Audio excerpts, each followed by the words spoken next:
माझ्यावर आता देशाचे पंतप्रधान नरेंद्र मोदीजी, महाराष्ट्राचे मुख्यमंत्री देवेंद्र फडणवीस साहेब आणि आमचे मुंबईचे अध्यक्ष अमित सटमजी आणि सांस्कृतिक मंत्री आशिष शेलार साहेबांनी मला विश्वास ठेवून पुन्हा एकदा मला जी उमेदवारी दिली, हा आमच्या सर्व भारतीय जनता पार्टीचे सर्व माझे वॉर्डचे सर्व पदाधिकारी सर्वांचा हा विजय आहे.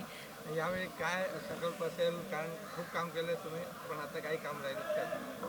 यापुढेही जेवढी मी 8-9 वर्षामध्ये जी सेवा केली तीच यापुढेही मी सर्वांची सेवा करेल. कारण सर्व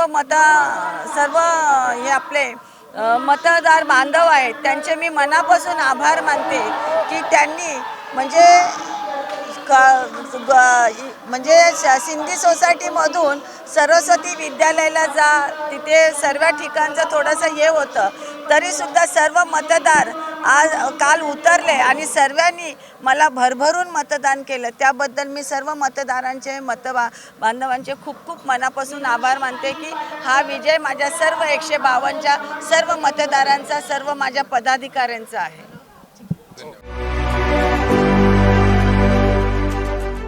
CEN न्यूज, देश प्रदेश की ताज़ा तरीन खबरों के लिए CEN न्यूज को सब्सक्राइब करें और रहें पल पल की खबर से हर पल बाखबर.